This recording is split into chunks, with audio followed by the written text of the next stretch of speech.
The story begins when a man finds himself next to a lake in the middle of nowhere and wonders how he got there. And then he suddenly remembers that he was driving on his scooter when a vending machine ahead of him loose and it ends up smashing into him. He is surprised that he was able to survive that accident, but he soon finds out that he is unable to move, and suddenly he hears his voice welcoming costumers in order to use him. And then he realizes that he is reincarnated as a vending machine. We learn from him that he loves vending machines and is really happy that he got to be one after death. He admires his products and the way they are priced, also the way he is designed. But soon he realizes that being reincarnated as a vending machine might be a problem, and he wonders if this was thanks to God that he was able to be alive and to be turned to the thing he loved. He just accepts things as they are and finds out that the thing he says are only insert the coin and thanks for buying. When he tries to find out if he can do more in his new body, he sees some writing and realizes that they are the products that he is selling: mineral water and corn soup. He hears a voice telling him that he is able to change the things that he is selling by spending points. Then he sees that he has 1,000 points and realizes money is converted to points, and by spending points, he figures out that he can add more products and keep different items at different temperatures, and being able to warm up frozen food and add hot water to ramen. While learning more about himself, he finds out that his body doesn't run on electricity for power, but he consumes his points to power himself. He uses 1 point for an hour and 24 points a day. He needs to earn 2,400 yen a day to survive. He has 990, so he would be able to survive for a month. He is thinking to not waste any points until his income is steady. He realizes he is in middle of nowhere, and after a day he gets panicked about no one showing up and the fact he is losing points. At that moment a frog shows up and starts approaching him. He gets startled by his voice and starts attacking him. After each swing, he loses 3 points on his durability, and he learns if durability reaches 0, he will break and become unusable. But he learns that the durability can be restored by spending points, so he thinks he can wait for the frog to get bored. The frog suddenly calls his friends, and after seeing that one of the frogs has an axe, he starts to panic. He tries to find a function to save him. He tries but didn't find anything. The frogs keep on beating him up. His durability starts to get even lower. He suddenly notices that he can get a blessing from God and can choose different abilities. He sees magic barrier and uses it immediately. The frogs gets pushed away, and after getting happy from the power he used, his points start decreasing as the frogs keep attacking him. They eventually get bored, and he starts on recovering his durability. He finds out that he is down on his last 311 points and hopes for people to show up and buy his items. Several days later he wished he had sold something, and then suddenly a girl show up. She looks alerted, but then she falls down and starts saying how hungry and tired she is, and starts saying that she was not cut out to be a hunter. Looks like she was hunting for frogs. And she starts wishing for food. Then she notices the vending machine. She is unfamiliar with what it can do. Then she hears his voice welcoming her and telling her to answer to coin. The girl wonders if he will accept the copper coin, but it gets unacceptable, and he learns he needs to acquire the coin conversion function to accept it. He quickly learned the skill for 100 point, and then immediately the prices change. She then realizes that it needs 1 silver coin to get something she thinks that is expensive, but she was willing to sacrifice for her belly. He is excited about his first sale, and then she picks to drink corn soup. She tastes the soup and says that there isn't anything better than this in the world. He is overwhelmed to bring her such joy. She wonders what other items he has and ends up buying more. He ended up making 6 silver coins, which is converted to 60 points. After filling up her belly, she ends up falling asleep beside him, and he protects her with his barrier and starts saying how vulnerable costumer she is to him. When the girl wakes up, she thanks him for the food. She gets startled when he speaks. She asks if he is able to speak, and then mentions someone who invents tools with magical power into them, and she wonders if he can say certain lines. She notices he can understand. She introduces herself, and after that they come up with the idea of saying yes to hello and no to thanks. After learning more from each other, she named him Bexo, and she asks him if he is lonely being all alone, and he says yes. She suggests him to come with her to meet her friend, and he accepts. She starts lifting him up. He is surprised by her power. He's happy that he got away from that place. Turns out Lammy's has the blessing called Blessing of Might, and that explains her incredible strength. After walking for a while, she takes a quick break and says she is hungry and is thinking on buying the corn soup again. He thinks corn soup isn't that filling, and he starts to change his products. She buys a bag of chips, and after liking it so much she ends up buying a couple more. Because of her buy, he ends up recovering up to 320 points. He changes the mineral water price he wishes to give it for less, but his life depends on it. They made it back to the village, and the guards wonder what she has brought back. She explains to them that she brought a magical tool that can grant you items if you put money in it. She found it by the lake. Llamas asks the guards if it's okay to keep it, and the guards mention that whoever finds something lying around in Stratum gets right of ownership. She is glad about that. The guards ask if they can buy something from him, and the girl says it okay. The guards are surprised by his talking, and they think that he can be sold for a high price, but Llamas says she is taking him to see her friend. The guards try buying from him, and they are instantly impressed by his food, and they end up buying every item he has. They ask Llamas if she could bring him around once in a while. Boxo thinks his business is looking up and is happy. They get inside the village, and Lammies sees a little girl getting bullied. She beats one of the thugs and struggles to hit the others despite her powerful strength. They give up and escape. She checks on the little girl if she is okay. Lammies goes to the inn, and her friend Manemi rushes to her, glad she is alive and not harmed. Lammies was left behind by some other hunters, but Manami tells her that she helped to spread bad rumors about them. She then looks to Boxo and asks if she has brought another weird thing, but Lammies claims that Boxo is very useful and had helped her. Lammies sets him up outside. Manemi knows that she wants to show Boxo to her friend, but Manemi wonder how will she pay for the transfer circle, because that thing is needed to leave, but it looks like Lammies has spent all her money on his items. Munami tells Lammies to work on her inn, and she hopes that Boxo will help to attract costumers. The people start to get attracted to Boxo, his delicious food, and his items sold like crazy. Lammies takes him to the guards, but they eventually get bored from his items. He thinks it's time to change. He sees that he has sold 400 products and gained 3,000 points. He suddenly starts to glow, and the guards are happy to see that he has put new items. It costs 3 silver coins, but the guard is excited and buys it, and then he wonders how to open it. Luckily, there are instructions on the can they tried, and the guards loved it so much and started buying more. Several days later, words started to spread about his canned Odin and caused a boom in the village. During the day, he makes canned Odin unavailable so he doesn't compete with Inn's restaurant.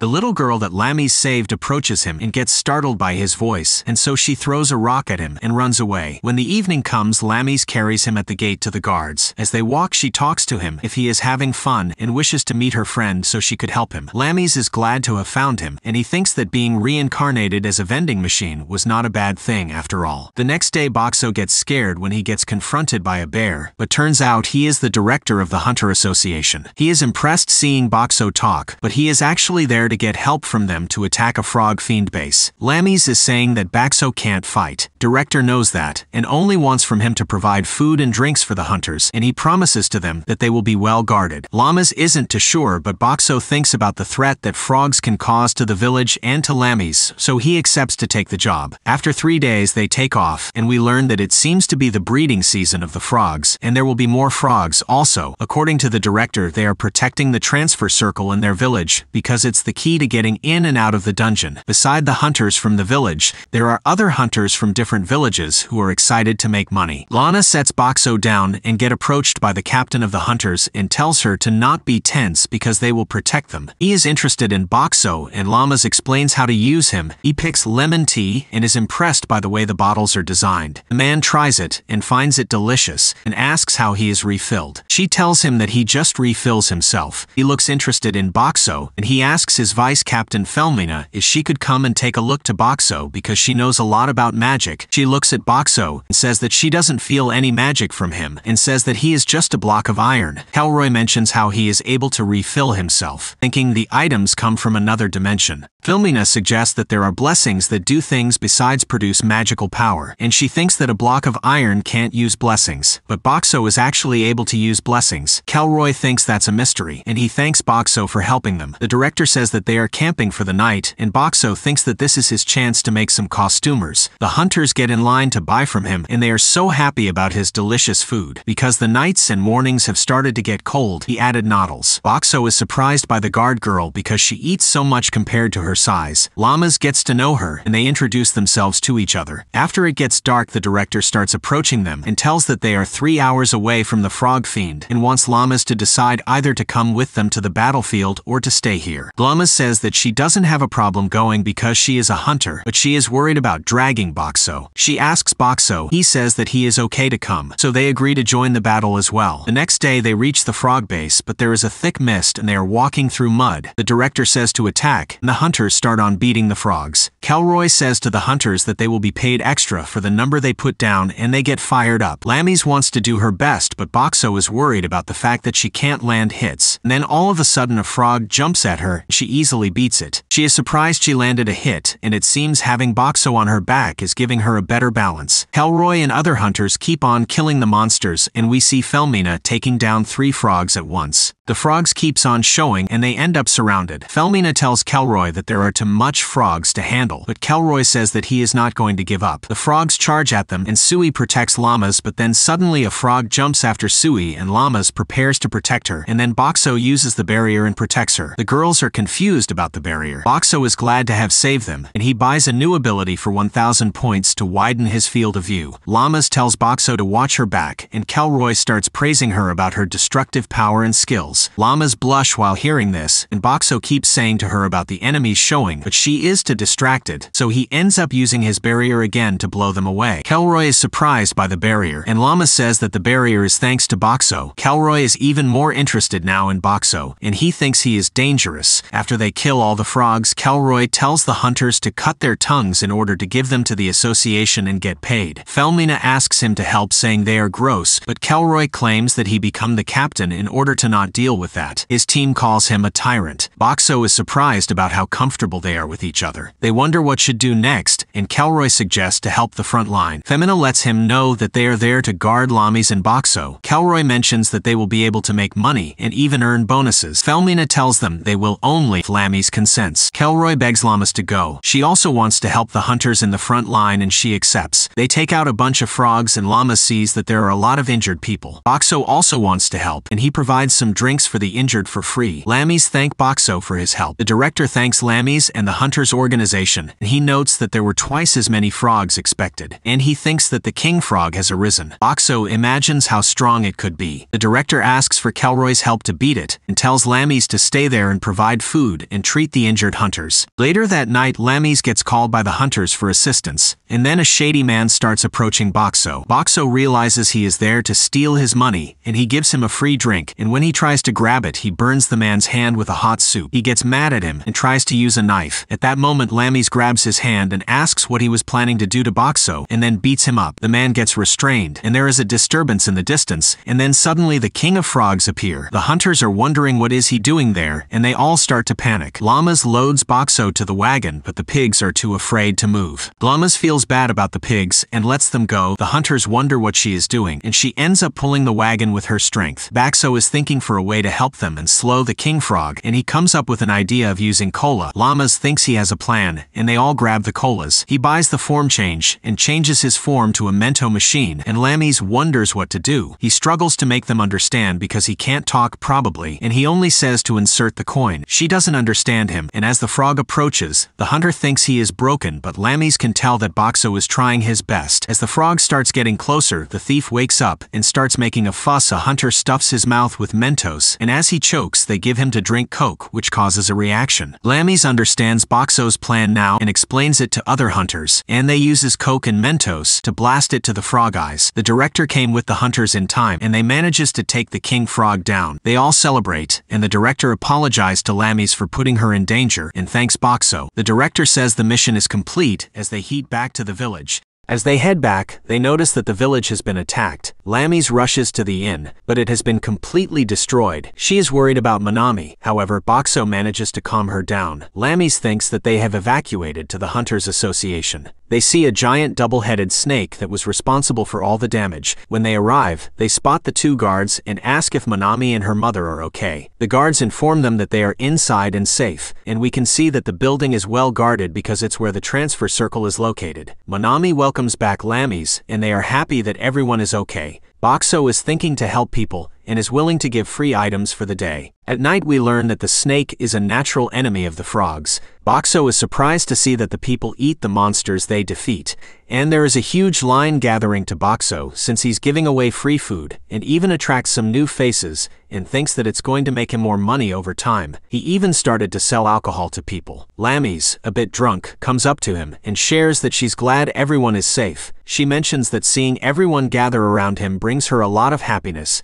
and she adds that he's turned into a crucial part of the village. The next day, people start repairing, and Bakso is assigned to the association where there are plenty of people eating. Lammy's tells Bakso that she got a personal request from the director. She says it's for rubble removal. She takes Bakso to the inn, and she starts easily lifting and smashing rocks, moving them to the dump. Suddenly, Kelroy shows up and offers to treat everyone. Lammy's gets excited, and he asks if she and Bakso would join their team. Lammy's immediately refuses, and Kelroy walks away rejected. Lammy's mentions that she is too busy to help with rebuilding the inn. The next day, Bakso gets approached by a woman and her assistant. Lammy's sees them and asks who they are. The woman introduces herself as a Kawi from the exchange house and explains that they came because they received word that the village is low on silver coins. Lammy's admits that this is thanks to Bakso, as he is only paid with silver coins. Bakso can't believe she ratted him out. She has a proposal for him and tells him to exchange the silver coins for gold coins. He's thinking that one gold coin is worth 100 silver coins, which seems like a lot of money to him. However, Bakso isn't equipped with the exchange function. Then Lammy's suggests using gold coins to buy something, and they will receive the silver coins as change. They end up with a whole chest of silver coins. However, the thief watches the exchange. Later, we see an old man in front of Bakso. We can see that Bakso has added the digital lottery function and is getting 30% more sales because of that. Suddenly, his wife shows up and drags him out of there. Lammy's rushes to Bakso and tells him that she sent a letter to Hulami, but she hasn't responded. She instructs him to wait there until she gets in touch with her. The director shows up and asks if they could come to the association to discuss something. When they arrive, he thanks them for doing well in the campaign. He turns to Bakso and asks for a favor, then tells Lammy's to leave the room for a moment. When Lammy's leaves, the director then says to Bakso that the population in the village will increase, and he is worried about the hygiene and diseases that might spread among people. Bakso understands why he told Lammy's to leave the room. The director then calls a girl named Shirley to come in. Bakso is impressed by her beauty. She asks Bakso for help with the problem of energizing the village and avoiding hygiene issues. One idea comes to his mind, and he suddenly changes his form. They examine the product, surprised by its shape and material, and they wonder how to use it. However, a paper in the box provides instructions, and she exclaims that it's a wonderful product that can help prevent diseases. She suggests purchasing a large number for the entertainment quarter.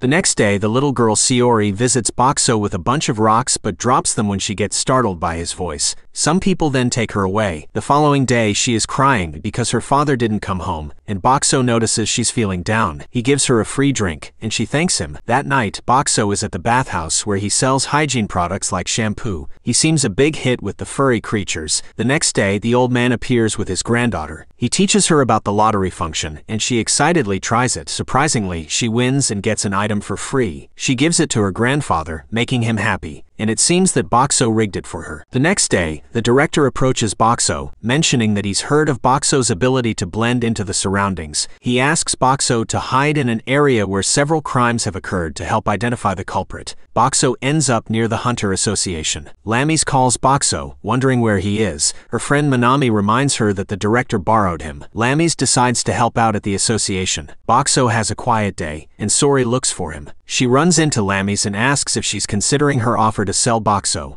Lammy's firmly states that she's not selling Bakso. Sori insists that she'll have enough money for life, but Lammy's explains that Bakso is irreplaceable and won't be sold. Sori asks what Bakso truly is, and while Lammy's isn't entirely sure, she notes that he understands and responds like a human. Bakso is happy that Lammy's sees him that way. Sori tells Lammy's that she will take Bakso one way or another, and asks her to take care of him until then. Bakso reappears, surprising Lammy's. She tells him that she missed him and wants to share her day's experiences with him.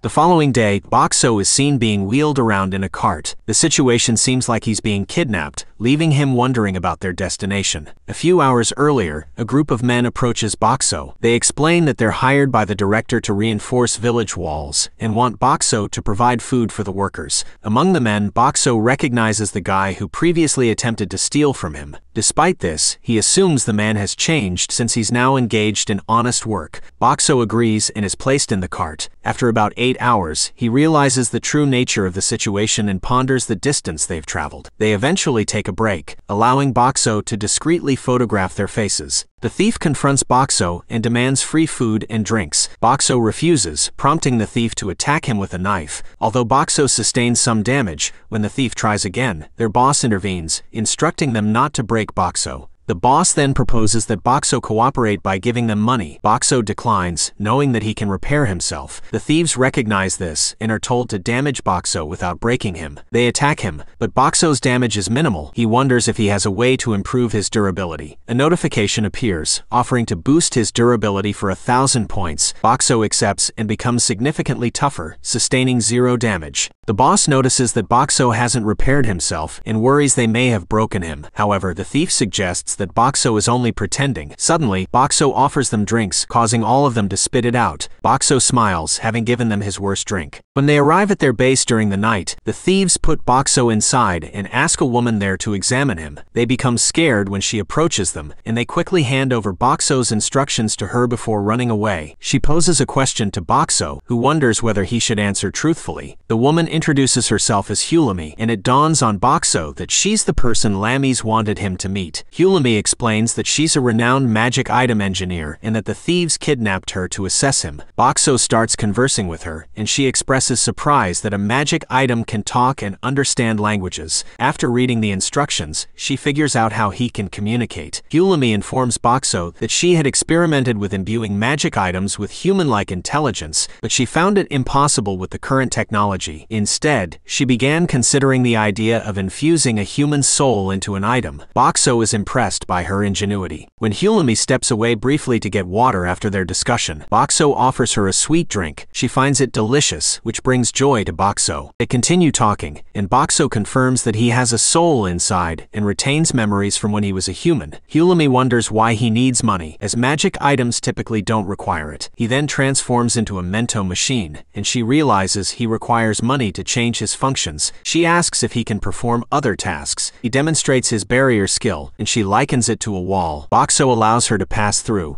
and she's amazed by his ability to use blessings. Bakso, in turn, is impressed by how quickly she grasps everything. As Hulami sleeps, Bakso ponders whether anyone has noticed his absence. At that moment, the thieves enter to teach Hulami a lesson for how she treats them. Bakso suddenly transforms into a magazine machine, which catches the thieves' attention and prompts them to leave, claiming they have work to do. Bakso is pleased with how that turned out. The next day, a man comes to deliver food to Hulami. She's disappointed to receive just a piece of bread, and Bakso changes his form to give her some of his own food. She tries various types of food and tells Bakso he's much better than restaurants. After getting completely stuffed, the boss of the thieves arrives. He asks if she has figured out anything about Bakso. Hulami doesn't want to cooperate, and the boss gives her a 2-day ultimatum to find a way to access the money inside Bakso. Bakso ponders how to escape within that time frame. Hulami continues examining Bakso and taking notes. Bakso becomes concerned about her appearance, given she hasn't had a bath for so long. He provides her with warm water and washing products. She understands his intent, thanks him, and takes care of herself.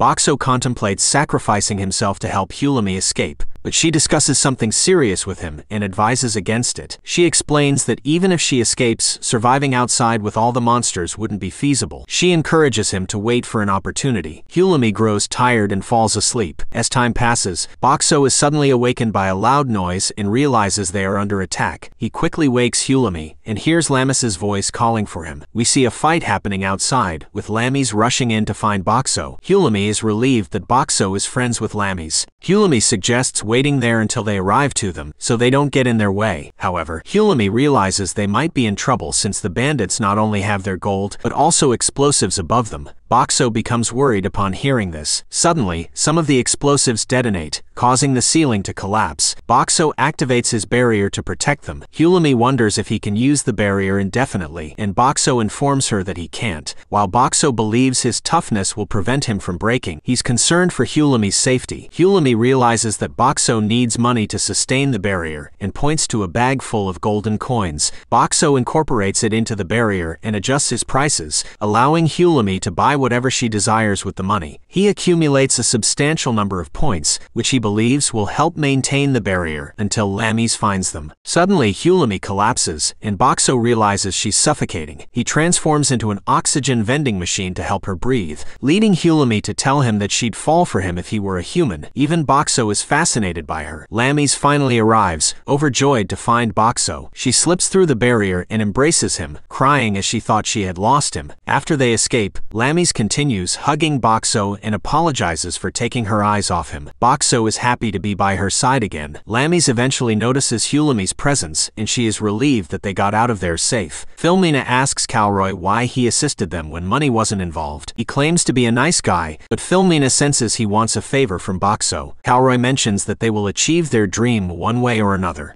We see Lamis as a child, demonstrating her strength while catching fish. She is with Hyulami, and it becomes apparent that Lamis frequently gets into trouble at home for breaking things due to her strength. Suddenly, in her dream, she stands before Boxo, thanking him for saving her life. However, it's evident that this is just a dream as she pleads for him not to leave again. Hyulami informs Boxo that since his abduction, she has been constantly watching over him and hasn't gotten any sleep. She mentions their shared past, explaining that their village was destroyed by monsters. Both Lamis and Hyulami lost their parents, leaving them among the few survivors. Hyulami reveals that while Lamis possessed great strength, she was too frightened to utilize it and regrets that choice to this day. Boxo feels remorse for their difficult history and is determined to help in any way he can. Meanwhile, Lamis dreams of being with him forever. The next day, Hyulami informs Lamis that she plans to stay in the village for a while. Lamis asks her to keep her informed if anything arises and hurries off to attend to some work. Hyulami and Boxo are approached by Sori's bodyguards, who ask them to accept Sori's request and step aside as Sori approaches. Sori introduces herself and requests a favor from Hyulami. Hyulami inquires about what she wants from them.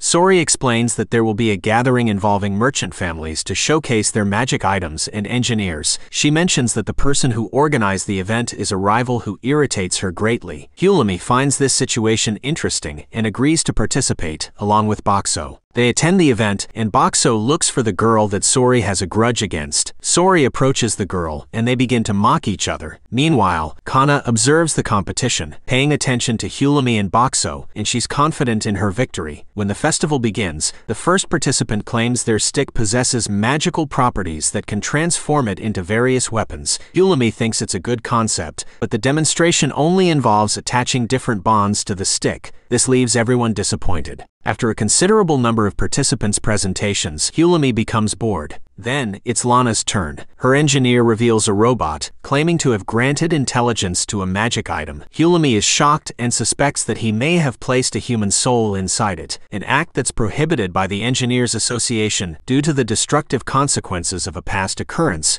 which resulted in the destruction of a town. The robot initially impresses the audience, but suddenly it becomes enraged and starts attacking, displaying a desire to kill everyone present. The engineer attempts to deactivate it, but the robot throws him aside. The robot realizes it has been awakened from its slumber. Hyulami instructs Sori's subordinates to try and restrain the robot, but their efforts prove futile as they are thrown aside. Hyulami then jumps onto the back of the robot and manages to deactivate it. She apologizes to the robot for its soul. The crowd recognizes Hyulami and starts discussing her past mistakes at the School of Magic Item Engineers, and Hyulami claims that those accidents happened when she was young. Sori declares her victory over Lana. Time passes and winter arrives. Manami has organized a meeting with all the restaurant owners in town. They express concern about the impending arrival of a popular chain restaurant, fearing it might put them out of business. Manami presents Boxo as their secret weapon, promising him a deal where Lamis can stay at the inn for half price if he helps. Boxo agrees since he's doing it for Lamis. Later, the new restaurant opens.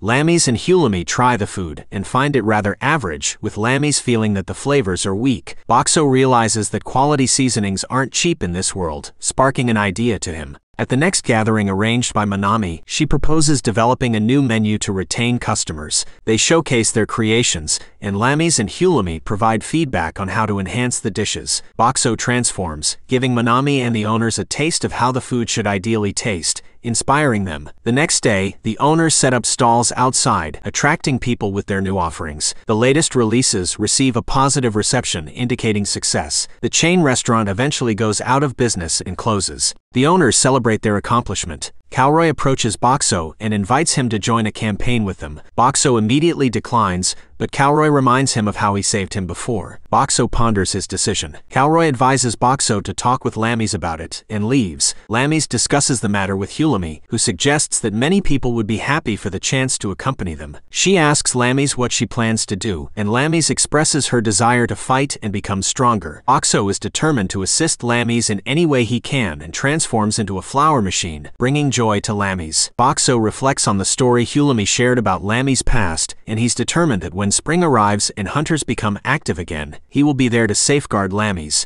A girl approaches Boxo and hides behind him to evade the guards who are coming her way. One of the guards purchases some stew, and his friend teases him for choosing the same dish every time. The guard insists it's his favorite. It's evident that the girl is interested in the guard, but is too shy to approach him. Boxo decides to help and changes his form, offering her a collection of ingredients to make a stew in hopes of catching the man's attention. The girl expresses her gratitude and delight, and it becomes apparent that they end up together. Spring arrives, and we find Lamis and Boxo have agreed to Calroy's offer. They plan to check on the crocodile fiends, one of the 3 major monsters in the area. Lamis recalls their victories over the Frog King and the giant 2-headed snake, mentioning their goal to assess if the crocodile population has grown excessively. The following day, they prepare to depart, and it's revealed that Hulami is also joining them, as per the director's orders. They set out, but as they're on the move, they are suddenly attacked by frogs. Calroy's group swiftly handles the situation. As the group takes a break, they express their delight in having Boxo as their reliable source of sustenance, sparing them the need to hunt. Boxo impresses everyone by unveiling a new feature, an emergency box that contains parts for a portable toilet. The group is left awestruck by this revelation. Although Calroy playfully takes credit for bringing Boxo along, the group remains unswayed.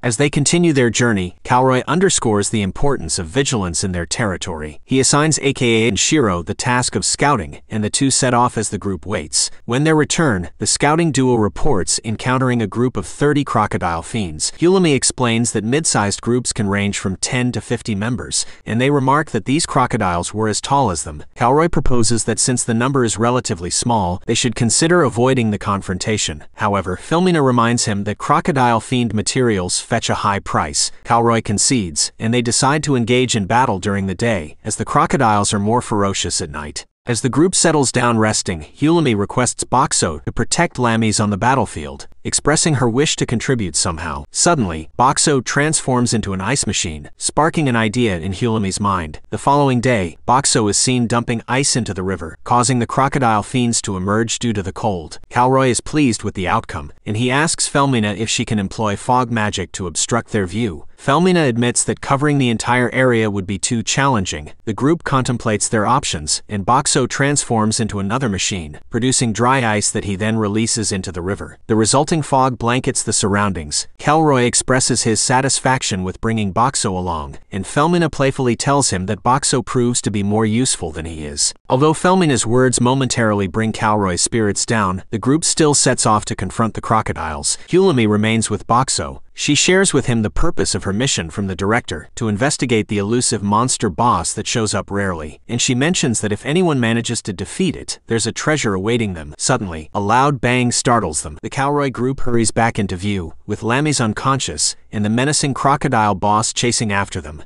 Calroy urged Hulami to grasp his hand, but she staunchly refused to abandon Boxo. Employing his barrier, Boxo gently nudged her towards Calroy, who made a promise to Boxo that they would return for him. Assuming a larger form, Boxo aimed to seize the boss's attention. Despite boosting his durability and toughness, the boss forcefully whisked him away, resulting in a loss of 1,000 points. Swiftly shifting forms once again, Boxo employed a multitude of fried chicken lunches to divert the boss's focus, ensuring it wouldn't pursue the group. However, the The boss promptly swallowed Boxo in one swallow. Boxo found himself ensnared within the creature's stomach, witnessing his points dwindling rapidly. Adapting, he transformed into a laundry dispenser and unleashed Tide Pods, inducing a stomachache for the boss. Recognizing this strategy wasn't enough to defeat the boss, Boxo morphed into a gas vending machine, filling the creature's stomach with gas. He then turns into the heating mode and creates a can into the microwave together with some paper, and then starts a fire and shoots it out of the barrier, and makes the crocodile boss to explode. We see that the only thing remaining there is Boxo. As a gold coin descended, he realized it was the treasure Hulumi had referred to, and he takes it. Suddenly the ground splits, and Boxo falls to the ground. As Boxo continues to fall, he transforms into a balloon machine in an attempt to inflate the balloons for a softer landing. However, the process proves too slow, prompting him to spend 10,000 points to enhance the inflation speed. The barrier becomes brimming with balloons as he transforms into a cardboard machine to slow his fall. Observing a colossal labyrinth before him, he recalls Hulumi's mention of a giant labyrinth under the Clearflow Lake stratum and captures images from security cameras. When he lands, he finds the coin he had earlier won lying in front of him, but his inability to pick it up frustrates him. Checking his newfound functions, he is surprised by his 1 million points, the reward for defeating the monster. Exploring his options, he notices a vending machine rank up function, utilizing it to raise his rank to 2. Spotting some fresh functions, he transforms into a coin-op vacuum cleaner. Deftly retrieving the coin, he wonders what the coin can do, but it ends up the coin is just a reward for beating the crocodile boss. Boxo gets disappointed. Suddenly, a notification system alerts him that his transformation time for the day is nearing the 2-hour limit, urging him to revert to his original form. Boxo expresses his surprise, admitting he was unaware of the existence of a time constraint. Time passes by, and Boxo talks about how not a single person has come since then, but he is not worried since he added a new solar panel function to save his points and is happy. Boxo notices some bearcats running away from monsters, and he sees that one of them is injured. Boxo, to protect them, uses his stealth function and uses the barrier to push out some milk bottles to their faces, and they end up running away. Boxo thinks that the bearcats were adorable. The bearcats stop and are surprised the monsters are not chasing them anymore. Boxo becomes visible, and one of the bearcats sees him and wonders if he was there before when they passed. Boxo is so happy to be surrounded by bearcats. He speaks and they get scared and walk away from him. Boxo feels bad and changes his form and gives them some meatballs. Their leader mentions it could be a trap, but one of them can't resist and eats it and finds it delicious. Boxo figures out what they names when they called each other. The other bearcats are hungry too, and buys it their silver coins. They ended up buying a lot of food, and Boxo learns that their expenses are high for some reason. They came to the stratum in hopes of getting rich quickly. McCann mentions they should leave, but Soko says they haven't found any treasure yet. The leader contradicts, stating they already found a treasure. Boxo thinks being called a treasure is okay, but he's nobody's property and already has lammies. They get startled when Boxo responds. They begin to wonder if he understands them, but he responds again with different words. They conclude he doesn't actually understand them, and Boxo hopes they will consider it further. The bearcats suggest that since they discovered Boxo, they should take him along. Attempting to lift Boxo, they find him too heavy. He considers transforming into a cardboard form, but worries that it might frighten them, so he adds wheels so they can move him. As they continue their journey, they discuss the possibility of selling Boxo for a substantial sum. However, Boxo asserts that he has no desire to be sold. During their walk, the bearcats recall that this is the area where they had encountered the enormous monsters before. It occurs to Boxo that he should inform them about his barrier, which might come in handy. Boxo traps 2 of the bearcats inside his barrier, and they get anxious for not being able to get out. The other 2 try to get in, but they can't. Boxo gets them out of his barrier and feels bad for making them wary of him. They think he is messing with them, and he gives them free food to calm them down. As they are eating, they suddenly hear the voice of the huge hog fiend, and they get out of there. Boxo wants to help them, and changes his form into a kerosene pump and dumps it, and makes the fiends to slip. The ground suddenly starts to shake, and we see a giant flame skeleton appearing. The bearcats wonder what he's doing there, and they run away with Boxo. The flame skeleton then eats the huge hog fiends, and then goes away. McCann states that they didn't expect the flame boss to show up, and Short mentions that he heard that you can get a treasure if you manage to defeat it. When the night comes, we see the bearcats sleeping, and Boxo feels good seeing them sleeping happily. Boxo then hears a sound and wakes everyone up. We see some flame scrolls approaching. They mentions that they should deal with them quick because they can summon the flame skeleton. Boxo gives them some bottles of water and they spill it to them, and the leader finishes them off. Boxo is impressed by how quick they are. The following day, as they near the exit, they hear the sounds of a scuffle up ahead. Short volunteers to investigate and returns with news that the director bear is present. They head over to meet him, discussing a hunter who defeated numerous rock fiends using kicks and punches, and who is persistently calling for someone named Boxo. Realizing who it is, Boxo becomes aware, and as they draw closer, they witness Lammy's finishing off a monster. She breaks into tears upon spotting Boxo and rushes over to embrace him. Hulumi and the others express their concern and relief for Boxo's safety, which makes him overjoyed to learn how much they worried about him. Shiro and Aiko imply that the situation was quite precarious,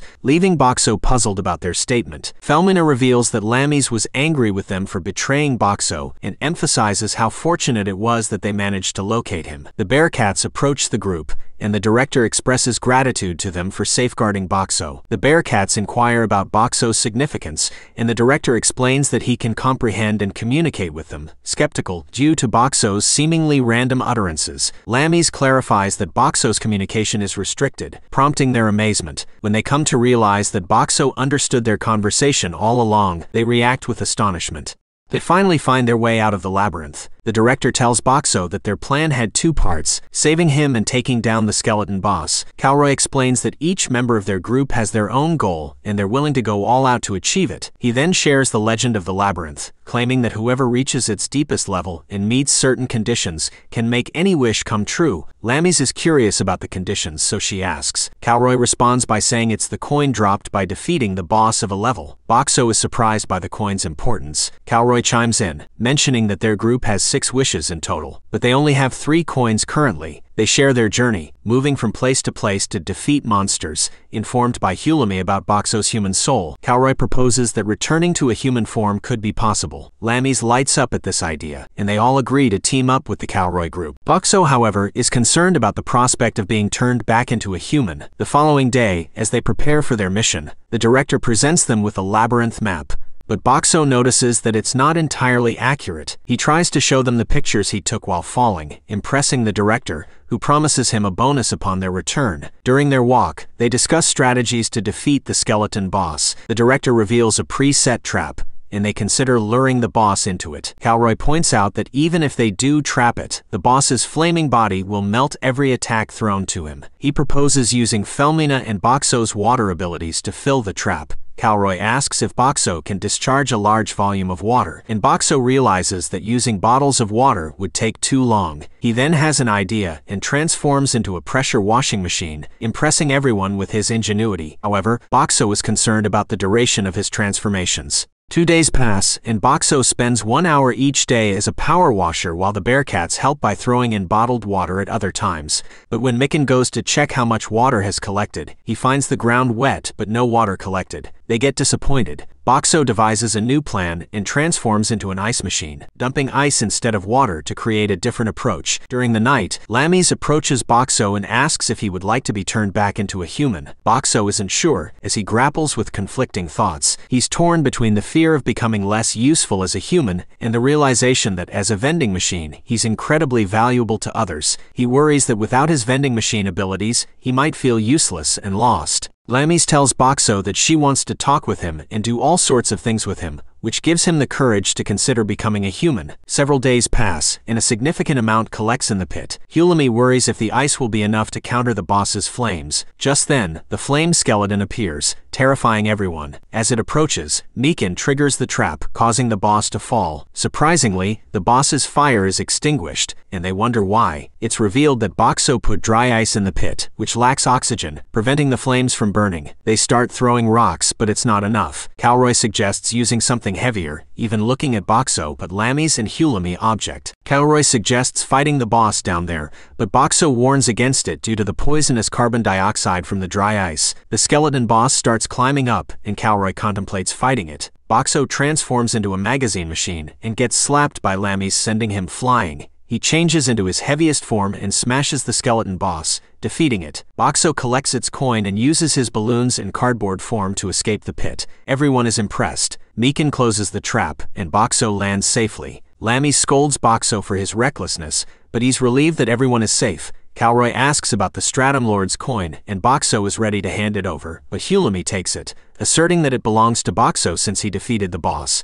Calroy offers 100 golden coins for it, and since Boxo already has one, he agrees to give it to him. The group heads back to the village. The group stops at a Hunter Association branch near the labyrinth, and Calroy's group departs using a transfer method. However, Lammy's and Hulumi remain behind, following orders from the director Bear to survey the perimeter of the labyrinth. While they are there, a hunter named Miguel arrives, instantly captivating all the girls. Even Lammy says that he must be some sort of hero. This causes Boxo to feel a tinge of jealousy. Miguel inquires about obtaining a detailed map of the labyrinth, and the girls inform him that it would take 3 days to provide an updated map. He decides to return at another time. However, as night falls, it becomes clear that Miguel isn't quite the hero they initially imagined him to be. We learn that he came to the labyrinth because he heard there weren't many people around. Miguel bumps into Boxo, and it seems he gets nervous when talking to people and doesn't understand why everyone stares at him, finding it somewhat intimidating. Boxo is surprised by Miguel's true personality and feels empathy for him. In an attempt to help, Boxo offers Miguel a drink to help calm him down. The next day, Lammy's informs Boxo that Miguel will be accompanying them on their job. As they head out together, Lammy's tries to get to know Miguel better, but he mostly plays it cool and agrees with her. However, when Hulumi asks him a question, he becomes nervous and excuses himself, deciding to be the rear guard for safety's sake. Boxo can't help but feel sorry for Miguel. Miguel, on the other hand, wonders about how he can improve his communication skills and overcome his nervousness. After a week of traveling, Lammy starts feeling unwell. Hulumi becomes concerned about her and suggests that she ride in the cart, but Lammy's insists on continuing to walk. However, her condition worsens and she suddenly collapses. Luckily, Miguel manages to catch her before she falls. They decide to take a break, and it becomes evident that Lammy's is experiencing her time of the month. Boxo, always eager to help, transforms into a hygiene vending machine. Hulumi is curious about what items it contains, and when she realizes its purpose, she knows how to use it to assist Lammy's. Boxo then transforms into a washing machine and uses it to clean all of Lammy's clothes. 2 weeks have passed since they began traveling together, and it seems Miguel has become more communicative with the group. He is finally able to eat with everyone. Maken detects a strange scent in the distance and alerts the group to stop. His friend Pell also senses it and can tell that there is a group of 5 men ahead. Hulumi is surprised because there shouldn't be any hunters in a place like this. Miguel becomes nervous and expresses his concern that they might be after him. He wishes to go alone to avoid causing trouble for the others. Lammy stops him, insisting it's too dangerous to go alone. Hulumi wonders why Miguel is being targeted, but Miguel can't provide an answer. Hulumi reassures him, saying there's no need to worry since Boxo can protect them. Boxo manifests his barrier, and Hulumi instructs him to test it. If Boxo can block an intense attack, Miguel will stay. He uses his intense attack against it, but it gets blocked. Boxo is surprised to see he consumed 500 points from his attack. They continued on foot, and Miguel could sense that there were 3 swordsmen and 2 magic users. Lammy's was impressed that he could sense them from so far away. As the men approached, their leader told Miguel that they had come for his life. He asked if Lammy's and Maken were his companions, and Miguel told him they were not, urging him not to harm them. The leader assured him they wouldn't harm them if he didn't resist. However, Miguel didn't trust him, so he decided to fight. Lammy's and Maken run off, and we see 2 of his men chasing after them. They use their magic attacks, but Boxo easily blocks them with his barrier. Boxo then transforms into his washing mode, and Lammy sprays them with water. She follows up with an attack using soup,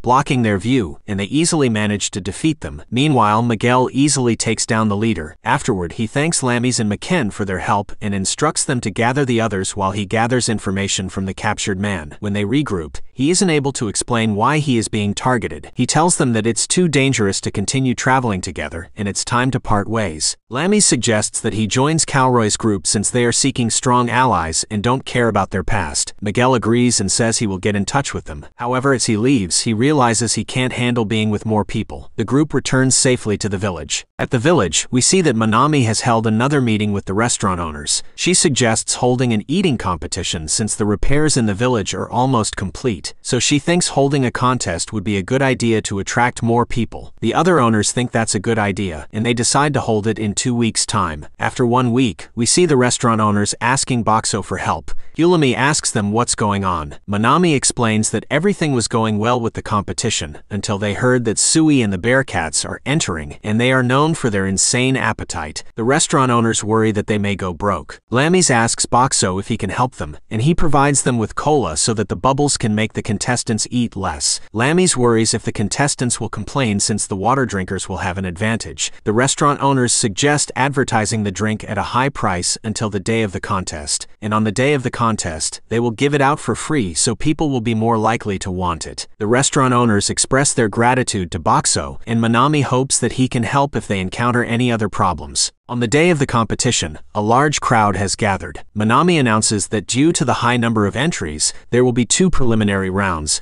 with 5 contenders from each group advancing to the finals. The first group of contestants takes their places, including the Bearcats. Manami also reveals that there will be a time limit for finishing the food. After a moment, it becomes clear that all 4 Bearcats have finished, and the last spot in the finals is taken by a hunter. In the next group of contestants, we see Sui, and even Lammy's has practiced. Manami starts the round, and we witness Sui devouring her plate immediately, becoming the first to finish. Everyone is surprised, and Lammy's manages to finish in time as well. They move to the finals. We see that Boxo has added another function and plays music for the contestants. They get ready to start, and Manami tells them that whoever eats the most during the time wins the competition, and even gets a prize. They begin eating, and we notice Sui immediately finishing the first dish. The Bearcats try to keep up with her, but she finishes the plates so quickly that she ends up winning the competition. She is given the prize, but when she tries to open it, she finds that there is nothing in the box. Then Manami reveals that the real prize is actually to have free use of Boxo for a day. Boxo is surprised to hear this, and Manami begs for him to go along with it for just one day. The next day, Sui brags to Akia and Shiro about her prize. Calroy gets excited and tells Sui to go monster hunting since they have Boxo for a day. Sui says that she doesn't plan on lending him out and intends to go with Boxo to the origin stratum for the day. They arrive at the small house and are greeted by a bunch of kids, and Sui's master welcomes her back. Sui introduces Boxo and demonstrates what he can do, and they all try his food. Boxo is happy to see all the children delighted, and then he transforms into a balloon machine, giving each of them a balloon. Afterward, Lammy sprays them with water, which also brings joy to the kids. Boxo then does their laundry. Sui instructs the kids to go take a bath,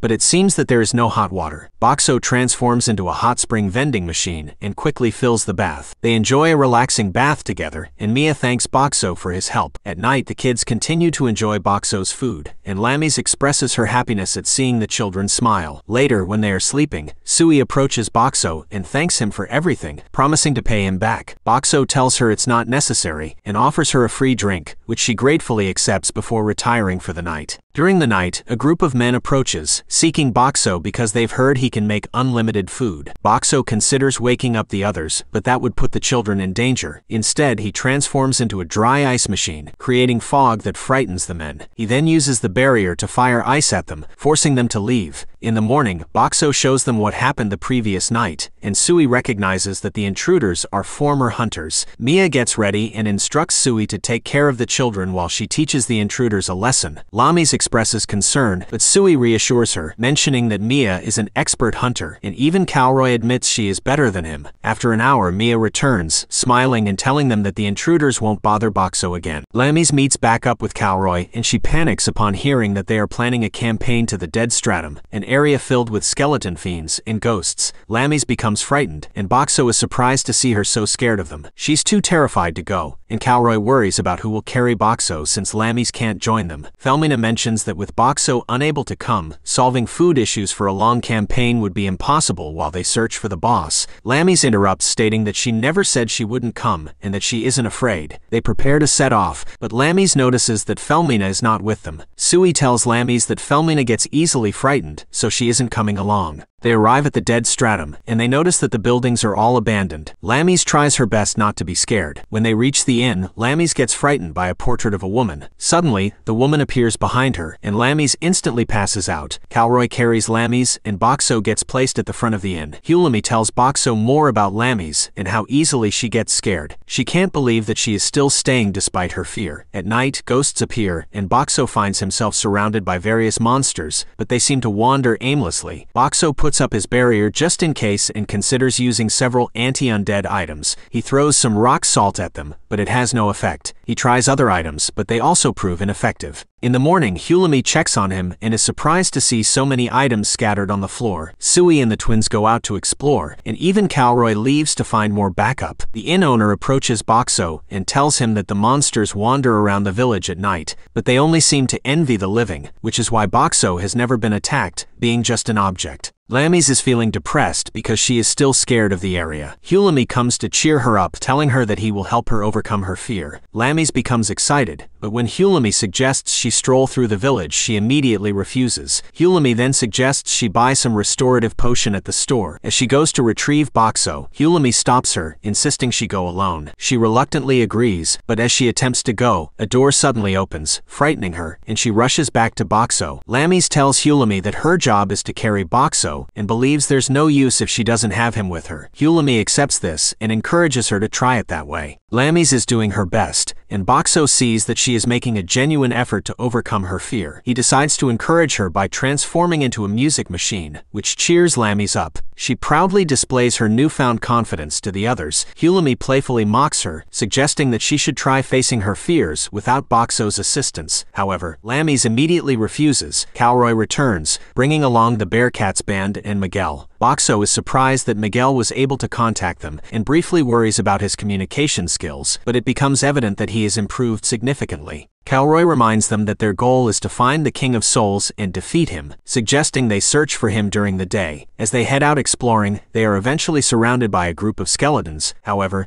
the group easily dispatches all of them. After several days, Boxo notices a skeleton peering at the window with envy. Then, a zombie boy approaches Boxo, seemingly wanting something. Boxo offers him a drink, and the boy starts biting the bottle because he can't open it. The next day, the same boy approaches Boxo again, so Boxo gives him another drink. It becomes a nightly routine, and Boxo begins to feel a connection with the boy. While they are camping outside during their exploration, Boxo wonders what the boy is doing while he's away, but the boy manages to find him. However, the twins are on duty, and they immediately eliminate him. Boxo feels bad about it, and Shiro finds a coin on the boy, wondering if he was trying to buy something. Back at the inn, Calroy mentions that they have an idea of where the King of Souls might be. Calroy mentions that the King of the Souls is a powerful magic user who can cast various elemental spells. Hulumi asks how they are going to deal with his magic, and Calroy explains that Boxo's barrier can help protect them against his attacks. Boxo agrees with the plan, and they all raise a toast before facing the boss. We see the group heading toward the King of Souls, and when they arrive there, Calroy asks Akia what's going on. Akia shows Calroy that up ahead is the King of the Souls, and that a bunch of different monsters like skeletons and zombies are under his control. Calroy is thinking of a way to reduce their numbers. Then suddenly, Boxo transforms into a kerosene pump. Hulumi grabs it and pushes the pump and gasoline comes out. Hulumi notices its unusual posture and suggests lighting it on fire. After seeing how effective it is, she instructs them to douse the enemy with it. They begin firing the gasoline bottles at the monsters, and Boxo removes the plastic so that the monsters get covered in gasoline and we see them catching on fire. The group moves through the flames with Boxo's barrier, continuously defeating the monsters as they advance. The King of Souls grows angry and unleashes his magic against the group,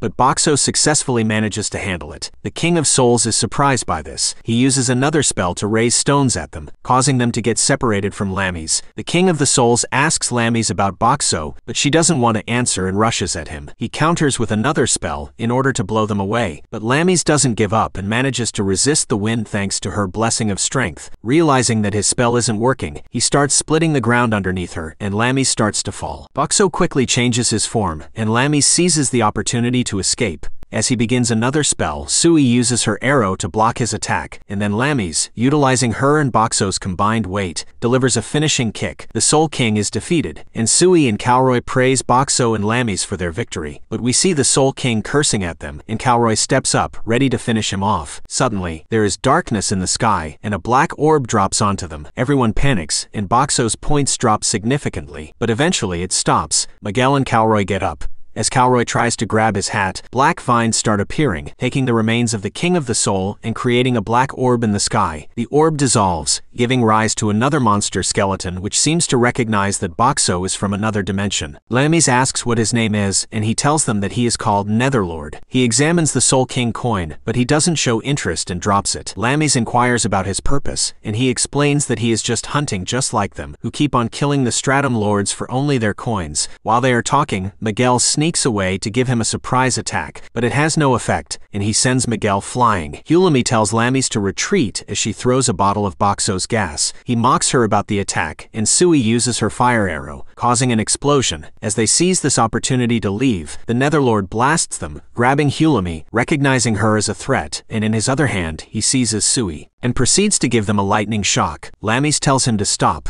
but it seems she's too late, and we see both of them out cold on the floor, thrown by him. Lames starts crying from the devastation, and she charges in, but the Netherlord avoids all of her attacks. Lames wonders what to do. Boxo has a plan but is worried it might not work. The Netherlord counterattacks with his magic, but Boxo manages to block it in time. Lames tells Boxo that she believes in him, and this gives Boxo the courage. He transforms into a balloon machine and fills the barrier with balloons. The Netherlord says that it's useless, and as he starts his attack, Boxo shoots Lames from the barrier and uses his balloons to distract him. With this chance, Lames manages to get a clean hit on the Netherlord's staff and breaks it. The Netherlord retreats, and we see him disappearing in the dust. Lames rushes to Hulumi to check on her and sees that she is not awakening. She reminds her that they promised to stick together till the end. Calroy gets up and rushes to Sui, refusing to let her die. They perform CPR on them, and this gives Boxo an idea on how to save them. He transforms into an emergency defibrillator. Lames and Calroy are confused, and Boxo sees that there is no time to lose, and immediately uses the points to learn how to use the telekinesis skill, and moves it with his mind to them. Boxo uses all of his remaining points to increase the chances of success. He shocks Hulumi to jumpstart her heart and worries that he was too late to save her.